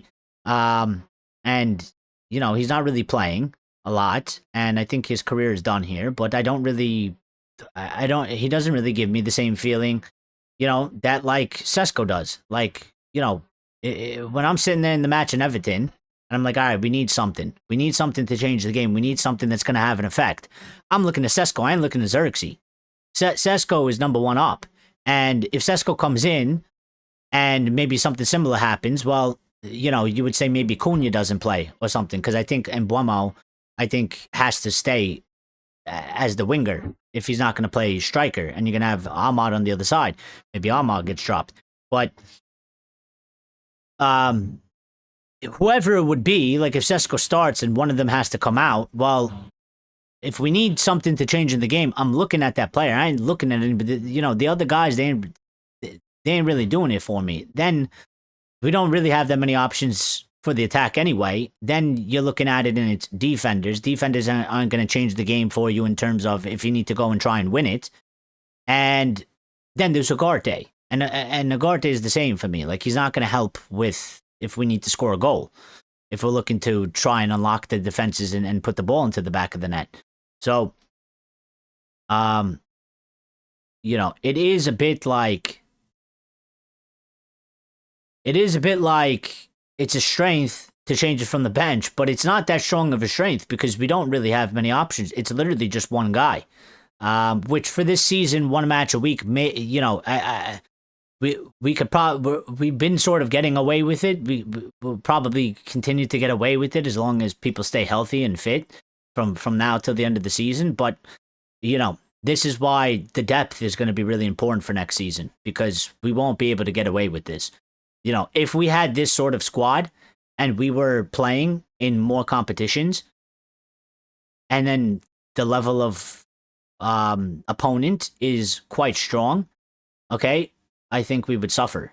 Like, if we're playing really tough matches, like we go into Champions League or we're playing like, quarterfinals of the FA Cup or Carabao Cup and we got to play the big teams and we need to change. Like, you have one guy and that's it. We're really at a disadvantage there. So, Casemiro and Matheus Cunha have both made 100 Premier League appearances, by the way.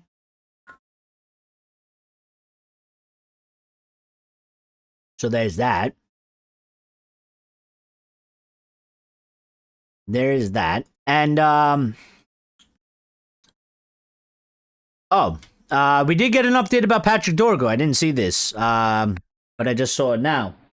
Carrick giving us an update about Patrick Dorgo, actually. So let's see what he said, because I don't even know what he said. He said Dorgo is a little bit further down the line, really, in terms of several weeks, but he's progressing well. Licha, he did give an update about Licha as well. Licha is a lot closer than Dorgo is. It'll be a matter of days, hopefully. It won't be too long. And he said, we'll assess him over the next day or two and see where he is. So, positive updates, I guess. Again, Licha, it's good that he said it was minor. And it is minor. I mean, he didn't make the last game. He might not make this game, but, there's still, another day or so, today and tomorrow. So, maybe he makes it back for the bench. I don't think he'll start if that's what he's saying about Licha. He's saying is a lot closer. And it would be a matter of days. And hopefully it won't be too long. Maybe he doesn't make it, but if he doesn't make it for Crystal Palace, then, we at least know by Carrick's assessment and what he's told us in his update, Licha will be back. So we'll only lose him for 2 games. It's minor. It's good. Nothing to worry about there. And then obviously Dorgu, it was always, could have been 4 to 6 weeks, 6 to 8, 8 to 10. I don't know how long it's been now. I think we're around the 6-week mark. I think. Don't quote me on that. I could be wrong, but I think we're around the 6 week mark. So, and he said in terms of several weeks. So, 6 week mark could be another 2 to 4 weeks there till we see Dorgu. So, we'll see how that goes. And I do believe, by the way, and I just saw that, but Ray has updated us. And Wolves have won the match. Match is over. Wolves have won 2-0 versus Villa. Wolves at home. Rodrigo Gomez scored a goal in the 98th minute to secure it for Wolves to kill off the game. Last kick of the game, I assume it was. And João Gomez.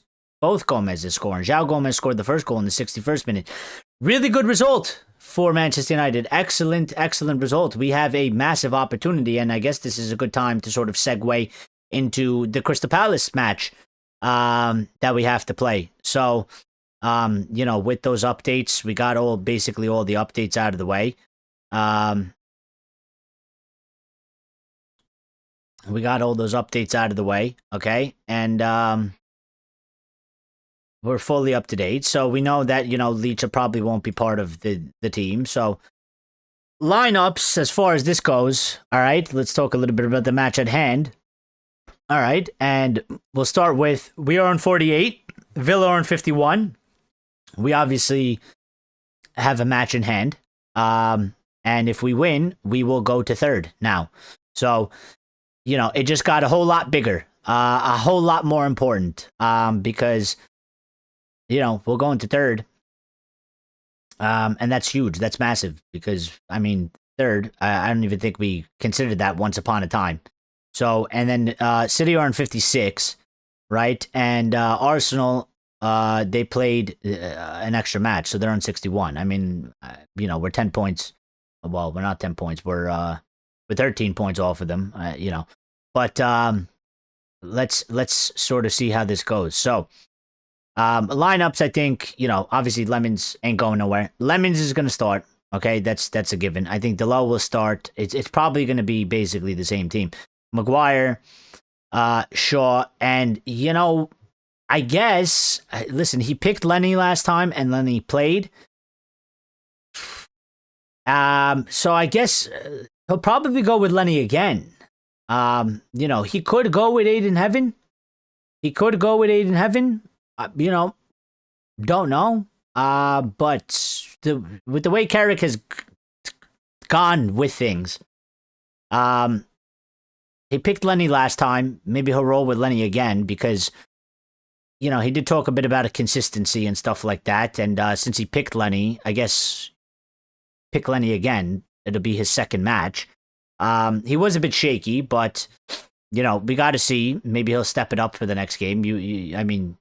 I think he needs to step it up if he's going to play against Crystal Palace because, we're going to need him. But the good thing is, he'll be next to Maguire. And again, Maguire has that experience. So he can kind of coach Lenny through if he needs some coaching on the pitch and look sort of to his partner in the centre-back partnership there. Kobe and Cass will start in the middle. There's no questions about that. Diallo, Bruno, Cunha, and Embuemo. And maybe kind of going off of Carrick's comments, I think he'll probably start the same team. I don't think Sesko will start. So I could be wrong. Maybe he does start Sesko, but it's it's a bit difficult to kind of decide. I would maybe put Sesko in there.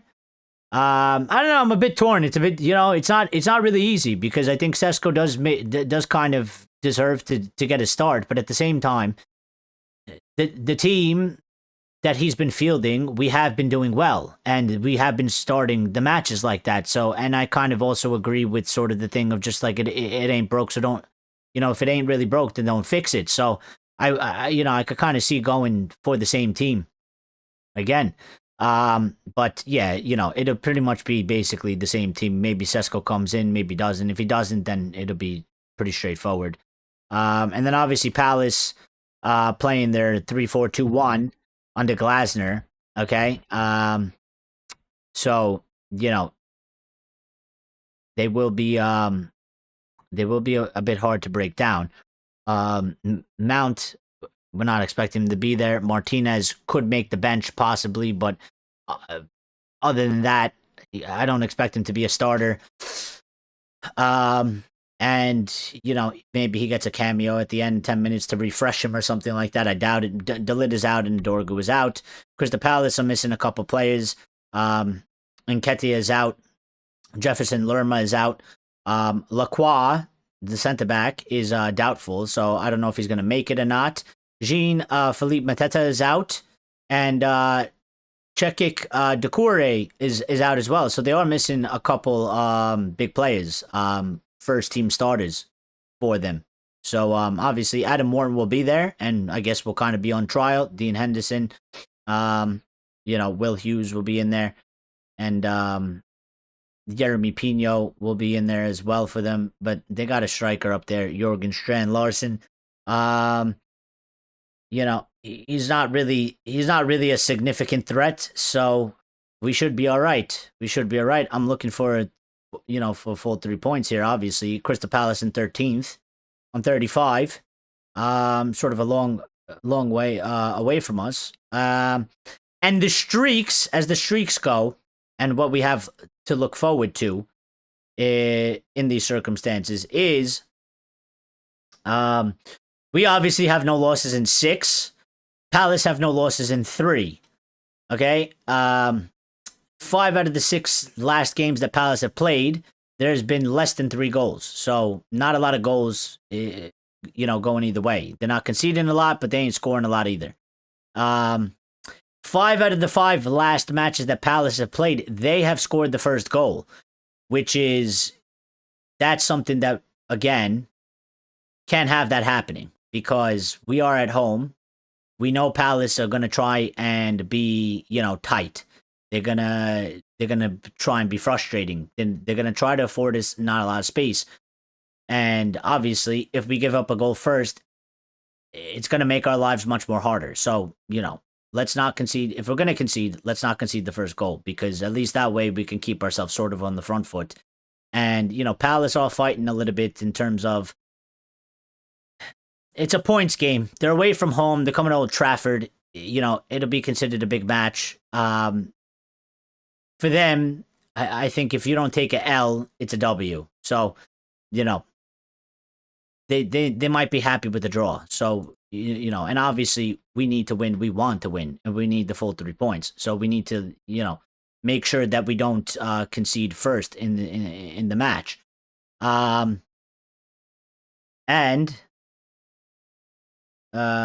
Interesting. There's not really any head-to-head streaks, so it's sort of been all over the place. But when we did play Palace back in November, at the end of November, when they were home, we did have that match where it wasn't pretty, but we did beat them 1-2. So there's that. We did lose to them last season 2-0 at we were home.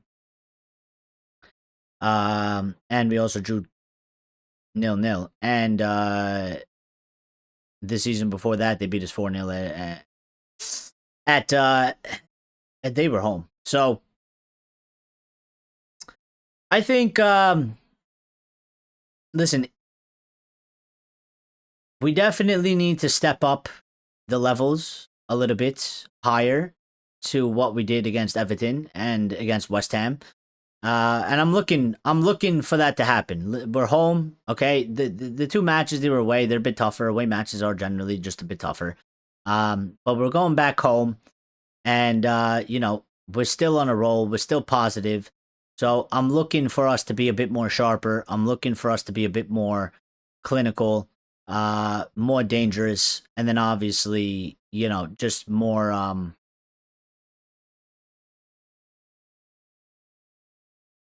stronger, tougher, a little bit more intent.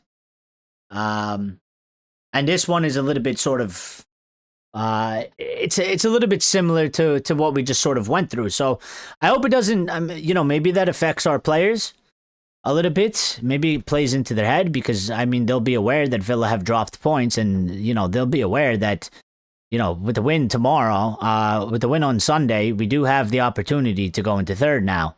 So, maybe that plays into their head a little bit. Maybe they don't want to blow the opportunity. They don't want to blow the chance. Maybe it leads to a little bit of, them taking it a bit easier, or being less risky than they would. So we'll see how that goes with this. But for me, I would be saying to the players, like, you can't go out there with fear. And you've been doing really well, and you clearly have the ability, and you've shown it before. We've done it, and let's go out there and let's get the job done. Let's not leave it late. Let's not leave it scrappy. Let's not leave it very open for anything can happen. Let's take care of the job. Let's be convicted. Let's be strong. Let's create good opportunities. Be smart on the ball. Take the risks. Be positive. And put the pressure on Crystal Palace. Make them feel it. Make them buckle. Make them, make them nervous. But pilot on them. Don't give them room to breathe. Don't give them time to set themselves up and stuff like that. We need to be quick. That's one of the things that I want to see in the match coming up. Okay, we need to be as quick as possible throughout the match, the whole match, at every opportunity we have. Palace will have possession of the ball. They'll have their moments. They'll have their opportunities. We need to hit them, counterattack and whatnot, but if we look at a little bit of the rest of the league, okay, a little bit of a league watch, all right. Arsenal are playing Chelsea on the day that we are playing our match. They play after us, okay. That one has big implications, obviously, as well, because Chelsea are 3 points behind us, and what happens out of that match will have big implications. As we talked about last time, I'm a little bit cold. As we talked about last time, Chelsea have a very, very sort of tough schedule, okay? For the remainder of the season. Chelsea have probably the hardest schedule in the Premier League for the rest of the season, which is a positive for us because they are the ones that is closest to us that could sort of dislodge us from our place. So they got to play Arsenal, and then they have to play Villa, which that is very important match for us too, and can help us in two different ways. They then have to play PSG in the Champions League. Chelsea. They then have to play Newcastle, and they also have to play City, and they have to play us as well, and they have to play Liverpool, and they have to play Tottenham, all before the season ends. So Chelsea, with the way they've been playing and the way things have been going, it ain't looking too good for them, which makes it look quite good for us because it's one team that's sort of right up our ass that we have to worry less about. And then, there's obviously the Villa thing. And if we take a look at Villa, which they just played, so they won't be playing. But if we take a look at Villa's remaining schedule, okay, and what they got going on, all right, they still have Europa League, all right, so they got to go play Lille, and that's a 2-leg, and then we have to play Villa, actually after this weekend we got to go play Villa. So, what day is that? 3/12. 3/12. Villa's going to go play a Europa League game. Okay, 3/12. Where are we? 3/12.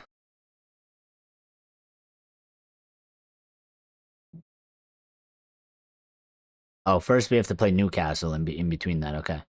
Oh, I didn't even know. So we have to play Newcastle on 3 days after we play this Crystal Palace game. I didn't even know that. So, and then there's sort of a week, or the weekend is free for us because I guess there's like FA Cup or Carabao or whatever it is. So, Villa have to play against Lille on the 12th, which is a Thursday. And then we play them on the Sunday. So that could be into our advantage as well in terms of, listen, they have to travel away. They got to go to France. It's on a Thursday. It's in midweek, Europa League. You know, we've been there before.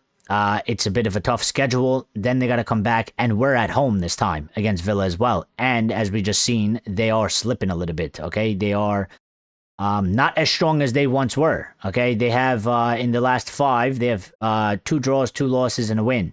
So, you know, this is a 6-pointer. There's a lot of big, important matches coming up. So, listen, if things go well, very quickly, we can secure our spot into 3rd and be quite comfy. And be in a very, very, very strong position with the matches that is coming up here. Because Villa and because of Chelsea and their schedule, and we have to play them, but the rest of the teams that they got to play as well. But let me just see. So Villa have to play us in like 2 weeks' time or whatever it is. They got to play West Ham after they play another Europa League fixture. They got to play Forest, Sunderland, Fulham, Tottenham, Burnley, Liverpool, and Manchester City. So, you know, those last 2 matches of the season are pretty big ones. And could have, you know, big dealing maybe if it comes down to the wire. You know, if we're finishing above them or whatnot. And we could secure 3rd quite comfortably, quite easily. So, yeah, it's shaping up to be quite exciting. I mean, you know, I don't know. They do these schedules in the beginning of the year, but somehow it always falls to the end of the season that it comes out quite interesting. So, yeah, it's good. And we'll just finish out the show by rounding out any other sort of news. Fabrizio Romano has come in with sort of his 2 cents on the Barcelona Rashford thing. He said United's message to Barca today regarding Rashford's fee, 30 million euros or nothing. We will not negotiate on the transfer fee, and that is what it should be. And that's good. That's what the message should be. That's what the message should be. That's what it should say, and they should do nothing. Other than that, it's 30 million or nothing. So, but yeah, big day. We could go 3rd on Sunday. I'm excited for the match. And what time is that match anyway? Our match. What time is our match? It's at 9 a.m.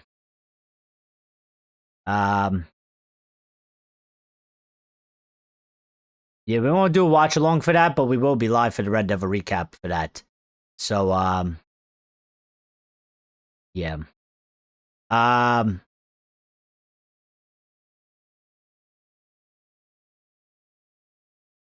yeah, there's Premier League tomorrow. So, we will be live tomorrow, same time, 8:15. I went a little bit live later today because I was a little bit behind schedule, so I had to set it so that people that have the notifications will get the notifications. So we started at 8:30 p.m. UK instead of 8:15. But yeah, we will go live tomorrow as well, and then Sunday we'll do the Red Devil recap, and then we'll see. Maybe we'll do an 8:15 p.m. show as well, and we'll see how it goes. We'll play it by ear. But tomorrow we will be live as well. Yeah, probably same time, 8:15 p.m. I think would be good.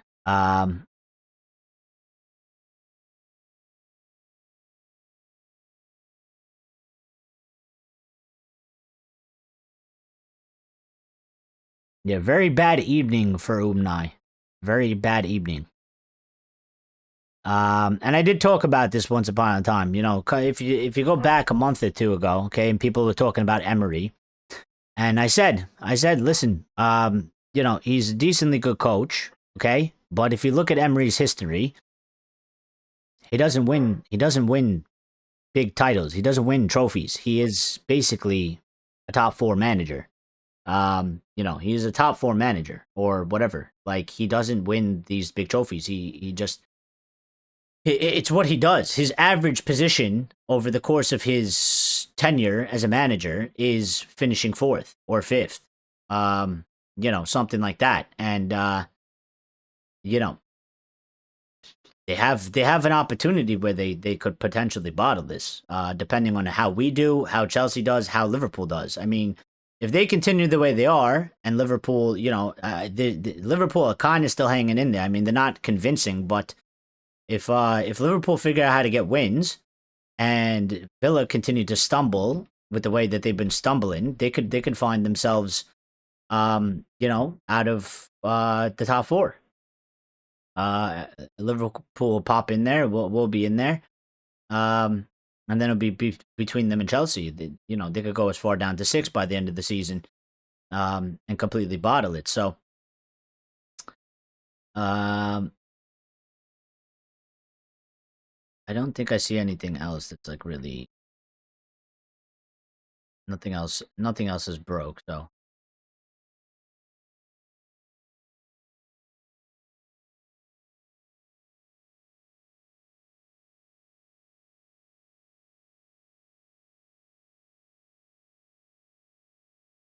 Oh, we did get this update. I think somebody mentioned, I think it was Reynoso or somebody mentioned that Mateus Mane, there was this update this morning. Liverpool and Manchester United will not meet Wolves' £50 million asking price for Mateus Mane this summer. Clubs view him as too raw and unproven to warrant such a high fee.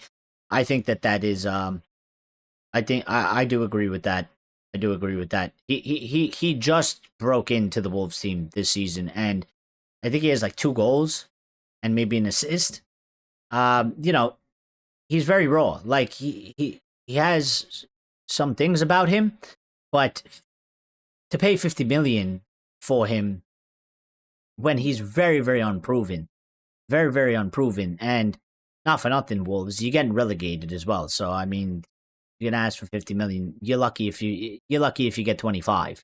Okay, at this point in time. So, I mean, I do agree with that, and that's good. I mean, 50. Listen, if we paid about like 60, 65, 70 for Mbeumo and Cunha, okay, how can you justify paying £50 million for this kid that has literally just broken into the Wolves team this season and is still very green, still very rough around the edges, still very raw? There's nothing to really warrant that 50 million price. They'd be lucky to get 30 at this point. They'd be lucky to get 30. So, shouldn't do that. But, yeah, listen, we are going to get out of here, okay? I do got to go do some things. It is Friday, so thank you to everybody for the support. Shout out to all of you. Shout out to Lyle for the gifteds, okay? The 5 gifteds, absolutely massive. Enjoy those memberships to the ones that received it, okay? And remember to thank Lyle for those, okay? Yeah, shout out to all of you: Reynoso, Sebastian, Axe, Ray, Lyle, the ones that were watching that didn't really that didn't talk but have watching in the background. Shout out to you guys. I hope I didn't miss anybody. I did miss one person. Brown Knight, okay? Top fans for the show today. Sometimes I forget to do this, but I'm gonna keep doing it. The top 3 fans, okay? And this isn't my ranking. This is YouTube's ranking based off of, I guess, interaction. All right. The number 1 spot today, Mr. Reynoso claims the top spot. Shout out to Reynoso. Number 2 is Lyle, which is kind of crazy because Lyle gifted 5 subs. This is why. I don't know, YouTube. I guess it's based off of interaction. I don't know how they rank it. And number 3, Mr. Brown Knight 989. Those are our top 3 top fans for the show today. Shout out to you guys. Daniel Carranza, oh my friend. Daniel Carranza said Man U sign Bruno Guimaraes, and he says merch line coming soon. Shh. Don't tell them that. No, but that's separate. So I don't know. Maybe I'll make it available through the channel as well if people want to buy it. I am working on something, but it has nothing to do sort of with the channel in terms of It's not Manchester United related. Okay, I'm working on potentially creating some clothing pieces. All right. Still very far away from it happening, but we are making mock-ups and stuff. And maybe if I create them, or when I go to put them out, maybe I have them available through the channel if people want to support that. It won't be football related, so up to you guys. But yeah, we'll see. I mean, when it comes to fruition, I'll let you guys know, and you guys can decide what you want to do. But United signed Bruno Guimaraes. Well, we'll see. We'll see. We definitely need 2 center midfielders, okay? And he is very good. He's a bit on the older side. I don't know if we'll go for him. I don't know if we'll get him. But yeah, it's going to be a crazy sort of summer, okay? The World Cup's going to have a big impact in it. And then, you know, these sort of high-profile players, you know, they're not really very straightforward. There's going to be a lot of competition for these guys. And, you know, you have to bet, listen, City, if they don't win the league this season and Arsenal win it, okay, you best believe City are going to go and spend a shit ton of money to make sure that they win that thing again, because it's just what they're going to do. Arsenal will spend money to keep themselves on top and keep the momentum going. Liverpool will definitely go spend more money because this season has been bad for them, and they're going to want to go back up again and keep up and challenge. And Chelsea, they're going to spend money. Oh, they always spend money. They blow through money. So it's going to be very highly competitive. And the midfield is a place where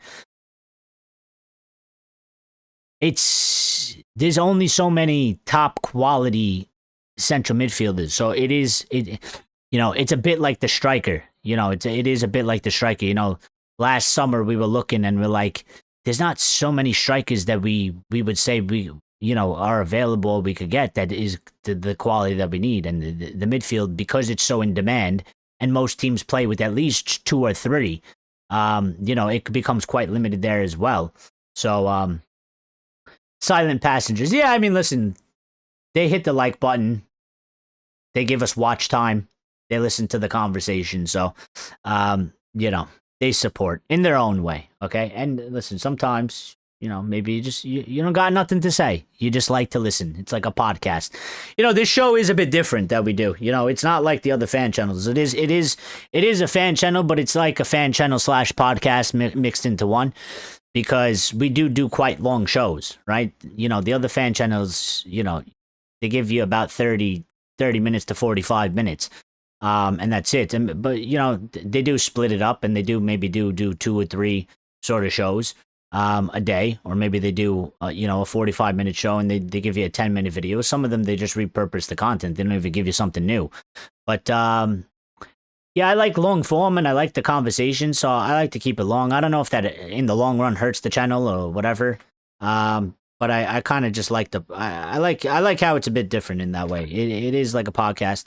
And in the future, I know we were supposed to have a call-in thing, but I never did it because I just felt like people weren't really that interested in it. So, but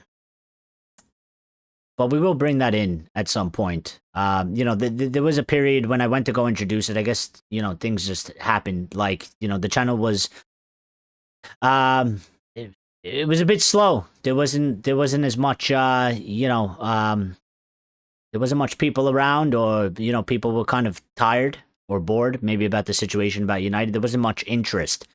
So I just didn't feel like it was like, you know, good time to sort of bring the call in.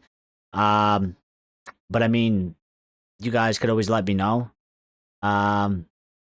if you want to call in, because people asked me for it. I wasn't going to do it, and people once upon a time asked me for it. But I feel like sometimes we do things people ask for, but then people don't really buy into it. And I don't really want to do things for no reason. You know, if the community wants it and they're interested in it and they're going to participate in it, then we do it. But you know, if not, then, you know, it's not to be a dick or anything, but it's kind of a bit of a waste of time, you know. But yeah, and something that I want to do in the future maybe is I got to see how I do this, but I do want to maybe do a show or two where I could start getting a guest or two. I mean, if somebody from the community wants to maybe do a show with me once upon a time where we have a conversation about something, message me, or let me know somehow, some way. If you're in the Discord, you can message me. You can let me know in the Discord. But if not, there are people out there. And I was thinking about it, and like maybe I could get I can get them to come on the show and do a bit of a show like that where we get a guest, maybe from another channel or something, or maybe I go on their channel, they come on my channel, and we see how that goes. So we'll see. But it's been a good show. Danny just got off of work. Yeah, I'll see you in a little bit. All right. I'll see you in a little bit. It says choo. Yeah, I'll see you in a little bit. I gotta go work out first, all right? And then we gotta get ready for the NBA. Okay, we gotta get ready for the NBA. So let me go, because then I don't got enough time, and we're gonna miss the game. So thank you for the support. Thank you everybody that smashed the like button. Thank you everybody that got involved in the channel, in the show. Thank you again. Shout out Lyle for the gifted subs. Big. Jesus Carrick still here. And we'll be live tomorrow, okay? Tomorrow, I don't know what's going to bring us. Hopefully, maybe there's some extra news or whatever, but maybe it'll be a little bit less longer of a show. Maybe it'll be a shorter one. But we'll go live. We'll come together. It's Saturday. We'll chill for a little bit. Maybe we'll kind of discuss the match coming up again and some other things. And then we got the match on Sunday. We'll do the Red Devil recap for that. And then we'll go from there and see how it goes, all right? So everybody be good. Have a good night. Enjoy yourselves. If you're going out, have fun, but stay safe. And we'll see each other tomorrow, all right? Stay